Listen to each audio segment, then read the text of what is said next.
To the outside world, France is the ultimate symbol of the good life. It is the most visited country on Earth, a land where the high-speed TGV trains glide across a perfectly manicured countryside, and where the streets of Paris serve as a global showroom for LVMH and Hermès. For decades, the French social model, the dirigisme, was the envy of the West, promising high-quality public services, universal health care, and a work-life balance that seemed to defy the brutal gravity of global capitalism. However, if you look beneath the limestone facades of the Haussmann buildings and the glow of the Michelin stars, a far more clinical and unforgiving reality emerges. France is not just stagnating. It is experiencing a structural evaporation of its real wealth. The numbers suggest that the French dream is being sustained not by productivity, but by an aggressive liquidation of the future. The indicators of this decline are hidden in plain sight. While the world sees luxury handbags, the French economy is actually suffering from a chronic industrial hollow-out. Manufacturing, which once constituted over 20% of the national GDP, has collapsed to less than 10%, leaving the country dangerously dependent on a service sector that cannot bridge the growing trade deficit. This is a nation that spends 58% of its GDP through the state, the highest ratio in the OECD, yet its citizens find themselves increasingly squeezed by a cost-of-living crisis that the government can no longer subsidize away. We are witnessing the birth of a museum economy, where the country preserves the aesthetic of its glorious past while the fundamental engines of its prosperity have already seized up. In this investigation, we are going to dismantle the mechanics of this collapse. We will analyze how a well-intentioned social safety net transformed into a fiscal cage that punishes ambition and rewards stagnation. We will explore the Smicardization of the workforce, a phenomenon where the middle class is being systematically compressed into the minimum wage, and why the French state's debt is now a ticking clock for the entire European Union. Before we dive into the data that proves France is poorer than it looks, I invite you to subscribe to the channel and join our community of over 1 million observers of global systems.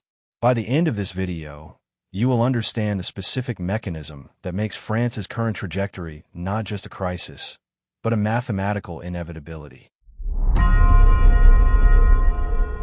The fundamental framework of the French crisis is not found in its cultural output, but in its balance sheet. To understand why the French middle class is losing ground, one must first understand the concept of dirigisme, the state-directed economic system that has defined the nation since the end of World War II. In this model, the state is not merely a referee. It is the lead architect, the primary employer, and the ultimate guarantor of social peace. This worked during the Reconstruction era, but in the 21st century, it has evolved into a systemic cage. France currently maintains a tax-to-GDP ratio of 45.4%, the highest in the developed world, effectively nationalizing nearly half of all economic value created within its borders. When a state captures such a vast portion of its citizens' productivity, the primary incentive for innovation and risk-taking is replaced by a reliance on government subsidies and protectionism. This creates a structural paradox where the cost of maintaining the French exception, its high-speed rail, its health care, and its vast bureaucracy, requires a level of taxation that prevents the very growth needed to fund those services. The result is a slow-motion liquidation of private capital. Every year, the gap between the cost of the state and the output of the private sector widens, filled only by a debt-to-GDP ratio that now exceeds 110%. We are not looking at a temporary recession, but at a permanent architecture of stagnation where the ceiling for success is lowered every time the state budget grows. The origins of France's current industrial paralysis can be traced back to a specific historical pivot point, the election of François Mitterrand in 1981. While the United States and the United Kingdom were pivoting toward deregulation and market liberalization to combat the stagflation of the 1970s, France chose the opposite path. Mitterrand's government launched a massive experiment in socialism in one country, nationalizing 36 major banks and several of the nation's largest industrial conglomerates, including Saint-Gobain and Rhône-Poulenc. This was coupled with a radical reduction in the legal work week and a massive expansion of the public sector. The goal was to insulate France from the harshness of global competition, but the operational reality was the creation of an inflexible labor market that remains the nation's greatest liability 40 years later. By 1983, the tournant de la rigueur, or the turn to austerity, forced the government to admit that it could not defy the laws of global finance indefinitely. However, while the rhetoric changed, the underlying structure of the state never did.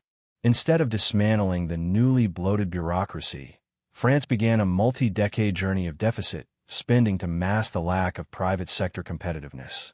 The introduction of the 35-hour work week in the late 1990s further cemented this structural disadvantage. While intended to share work and reduce unemployment, it effectively capped the productivity of the French worker at a time when global competitors in Asia and Eastern Europe were ramping up. The math became increasingly difficult. A nation cannot work less, tax more, and maintain a global industrial lead simultaneously. This historical refusal to adapt created an environment where the French state became the largest consumer of its own capital. Today, the country employs 5.7 million civil servants, a staggering number for a population of 68 million. This administrative army requires constant funding, which comes from taxing the very industries that are already struggling to compete with lower-cost German engineering or more flexible American tech. The result is a phenomenon of industrial desertification. In the northern and eastern regions of France, the skeletons of former steel mills and textile factories serve as monuments to this failed pivot. The state attempted to replace these lost jobs with public sector positions, but in doing so, it traded productive, export-oriented wealth for permanent, tax-funded liabilities. The technical operational breakdown of this system is most visible in the small and medium enterprise, SME sector. For a French entrepreneur, crossing the threshold of 50 employees triggers dozens of new labor regulations, mandatory works councils, and increased social charges. This regulatory cliff creates a perverse incentive for companies to stay small and inefficient rather than growing into the mid-sized industrial powerhouses, the middle stand, that drive the German economy. Consequently, France has a few massive, state-aligned champions like Alstom or Airbus, and a sea of tiny, struggling firms, with almost nothing in between. This hollowed-out middle is the primary reason why the French trade deficit hit a record 164 billion euros in 2022. The nation has lost the ability to produce what it consumes, relying instead on the brand equity of its luxury past to pay for its increasingly expensive present. The most visible symptom of France's economic erosion is a phenomenon known as Smicardization. This term, derived from the SMIC, the French national minimum wage, describes a systemic gravity that is pulling the middle class toward the bottom of the pay scale. In most healthy economies, the minimum wage serves as a temporary floor for entry-level workers. In France, it has become a permanent ceiling for nearly 17.3% of the total workforce. The mechanism behind this is a toxic combination of aggressive indexation and the way social charges are structured. Because the SMIC is legally tied to inflation, it rises automatically, but wages just above it do not. This creates a compacting effect where an experienced technician often earns only a few €100 more than a teenager starting their first day on the job. The operational reason for this stagnation is found in the tax wedge, which sits at a staggering 47%. For a French employer, the cost of giving a worker a meaningful raise is prohibitively expensive due to the loss of state exemptions that apply only to low-wage roles. When a company moves an employee from the minimum wage to a mid-tier salary, the social contributions, pensions, healthcare, and unemployment insurance spike so sharply that the employer pays double while the employee sees only a fraction of that increase in their bank account. This low-wage trap effectively punishes productivity and career progression. Businesses are incentivized to keep salaries as low as possible to remain eligible for state-funded tax breaks, creating a nation of working poor who are technically employed but lack any real purchasing power or upward mobility. This structural compression has devastating psychological and systemic implications. The French middle class, traditionally the backbone of national consumption, is being hollowed out. While the cost of essentials, housing in Paris, energy, and food continues to rise at global rates, French net wages remain tethered to an artificial floor. This is why, despite France having a high GDP per capita on paper, the felt poverty in the streets is real.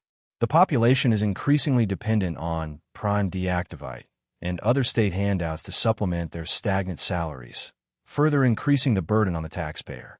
It is a feedback loop where the state taxes work so heavily that it must then provide subsidies to the workers it has just impoverished, creating a cycle of dependency that is nearly impossible to break without a total overhaul of the fiscal code. The technical reality of this trap is that it kills the incentive for professional education and specialization. If the financial delta between an unskilled laborer and a specialized worker is narrowed by the tax system, the rational choice for the individual is to exert less effort, and for the firm, it is to avoid investment in human capital.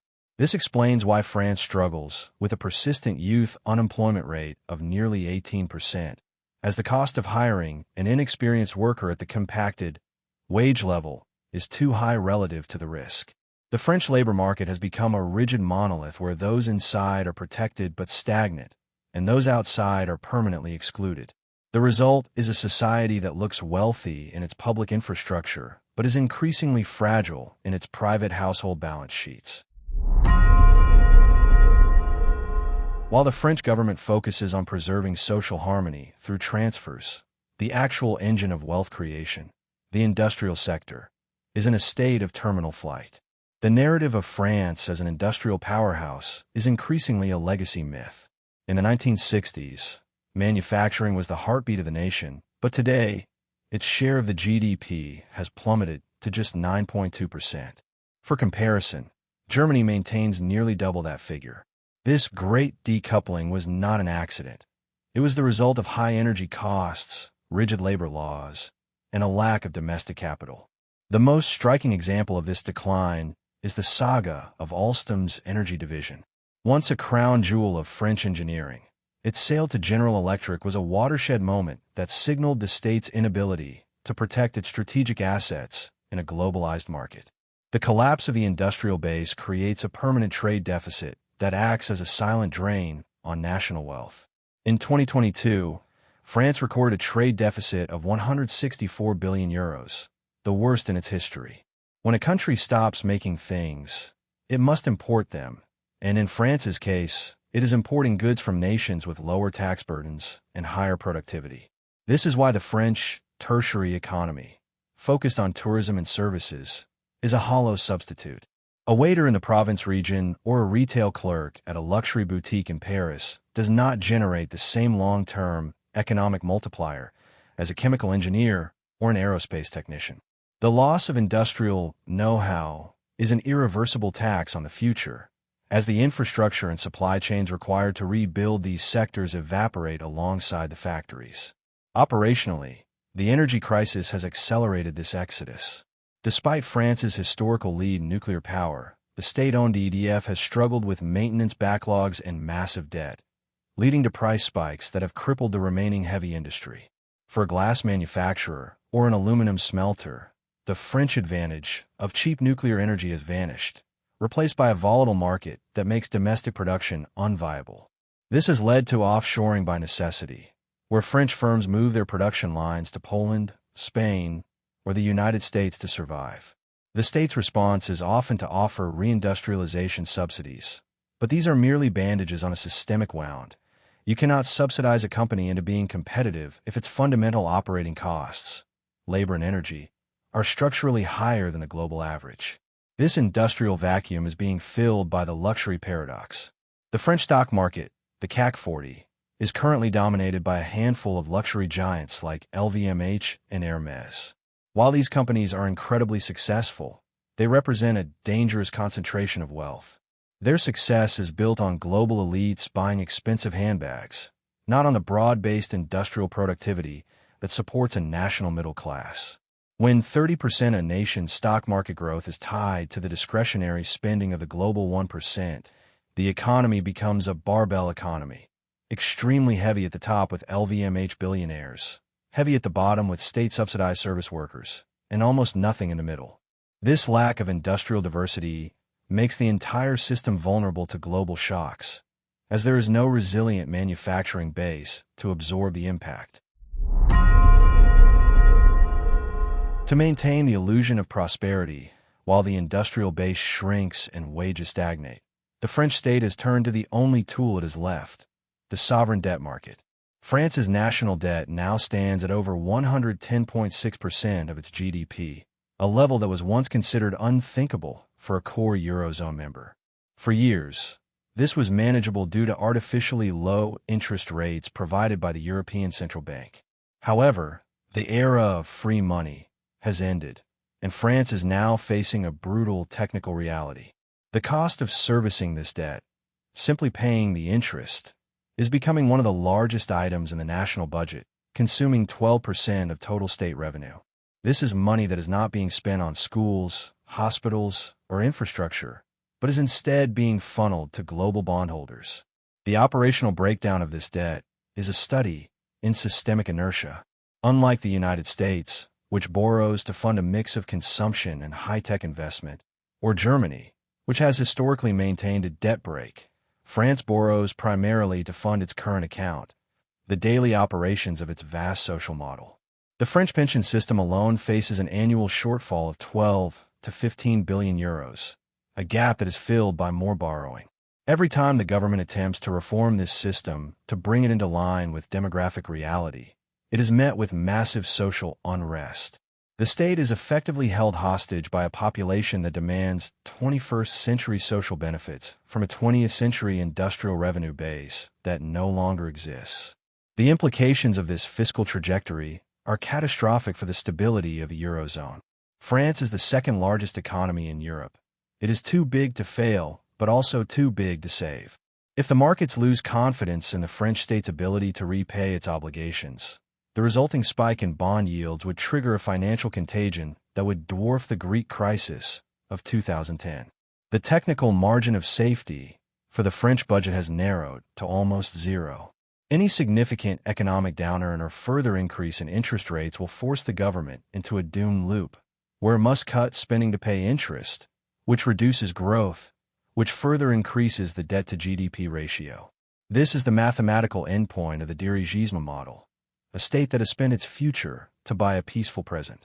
Beyond the macroeconomics, this debt is a silent thief of private wealth.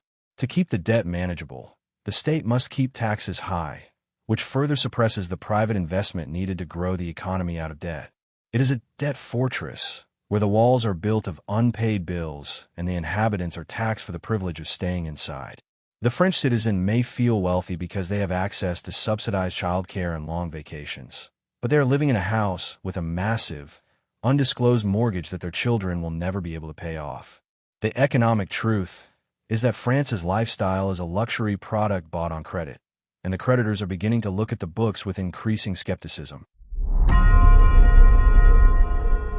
While France maintains a global reputation for high-end engineering in aeronautics and nuclear energy, a closer look at the 21st-century digital economy reveals a glaring innovation gap. The technical infrastructure for future wealth, artificial intelligence, semiconductor design, and cloud computing, is largely absent from the French landscape. The operational reason for this is a lack of venture capital and an ecosystem that prioritizes stability over disruption. In France, the precautionary principle is written into the Constitution, creating a legal environment where new technologies are often met with immediate regulatory hurdles rather than investment. Consequently, the most talented French developers and engineers often leave for the United States or the United Kingdom, where their ambitions are not capped by a 35-hour workweek or a tax code that views high-income earners as a resource to be harvested rather than an asset to be cultivated. This brain drain is a silent tax on the nation's future productivity. For a startup to reach unicorn status in France, it must navigate a labyrinth of labor laws that make firing almost as expensive as hiring, discouraging the rapid scaling necessary in the tech sector. Furthermore, R&D investment in France is heavily reliant on government tax credits rather than market-driven private capital. This creates a zombie innovation sector where companies exist primarily to capture state subsidies rather than to build globally competitive products. The gap between France and Germany in R&D spending is now nearly 20 billion euros annually, a deficit that compounds every year as the technological frontier moves further away. Without a domestic tech engine, France is forced to import its digital infrastructure from Silicon Valley, further deepening its trade deficit and ceding its economic sovereignty. The technical breakdown of this gap is best illustrated by the lack of French representation in the global Magnificent Seven, or even the secondary tier of European tech. While the French government loudly promotes La French Tech, the reality is that these startups often struggle to survive past the initial funding rounds because the domestic market is too small and the regulatory burden of expanding across the Eurozone is too complex. The state attempts to compensate by creating state-backed investment funds, but these funds often prioritize social goals, like job preservation in declining regions, over raw economic efficiency. This results in a misallocation of capital where resources are funneled into preserving the past rather than inventing the future.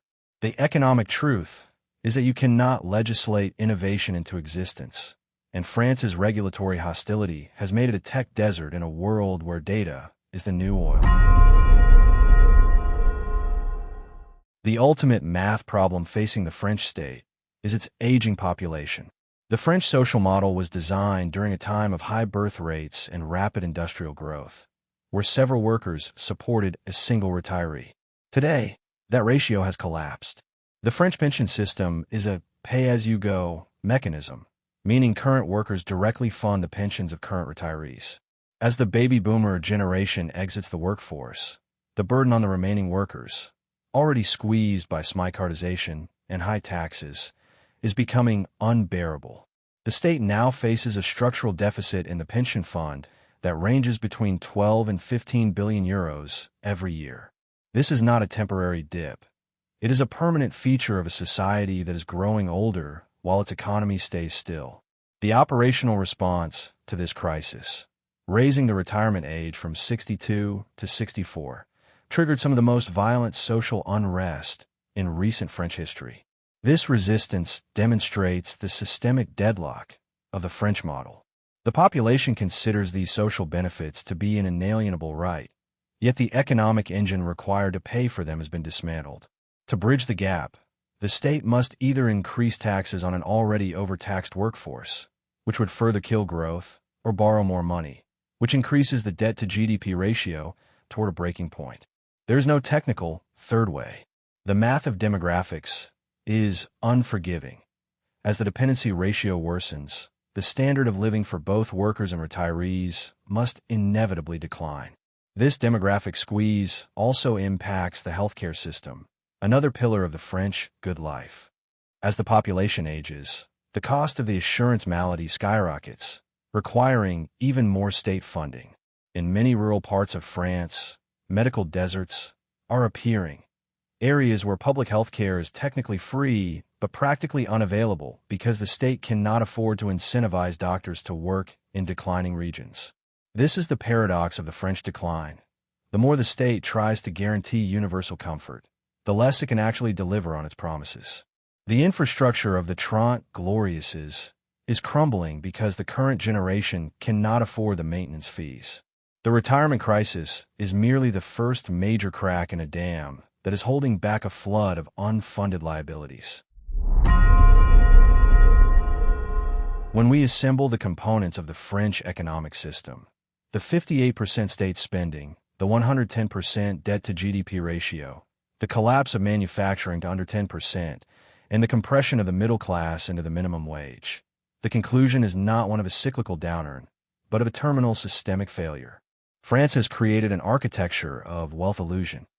By using massive amounts of debt to subsidize consumption and maintain public services, the state has managed to mask the underlying decay of its productive base. However, this mask is now slipping. The economic truth is that France is becoming a nation that consumes wealth it no longer creates, relying on the brand equity of its past and the credit rating of its future to survive the present. The mechanism of this decline is a closed loop. High taxes prevent private investment, which leads to industrial flight and stagnant wages.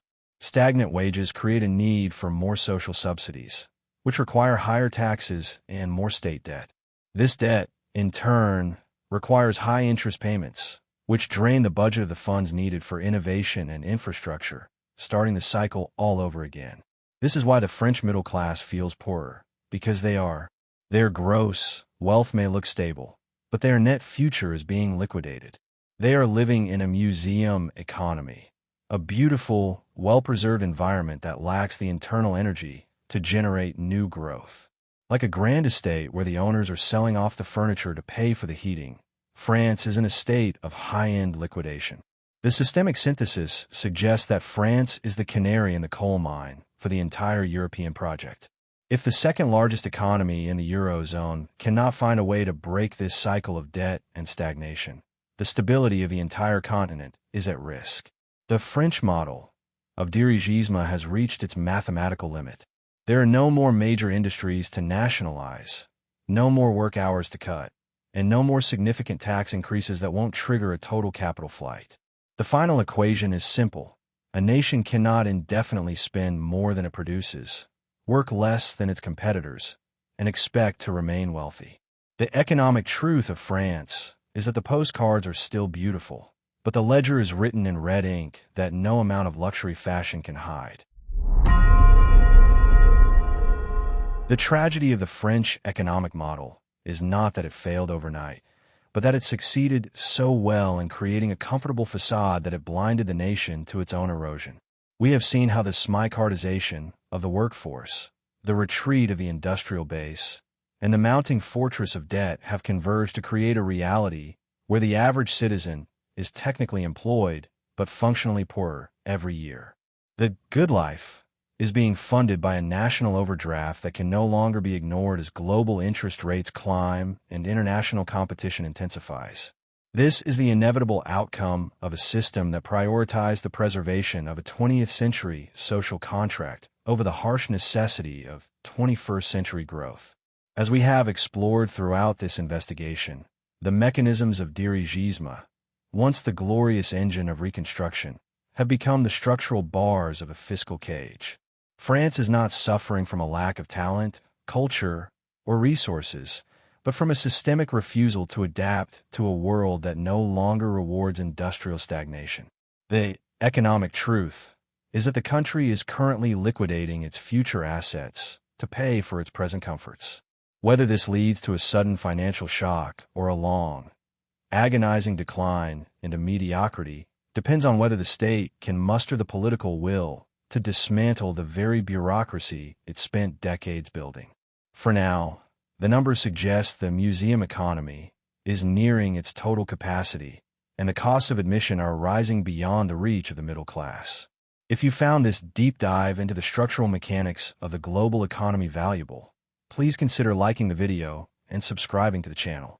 We analyze these systems not to predict the weather, but to explain the climate, demonstrating why these outcomes are the only logical results of the choices made decades prior.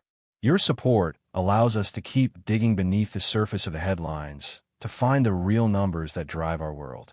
Thank you for watching, and stay curious about the systems that govern our reality. See you in the next video.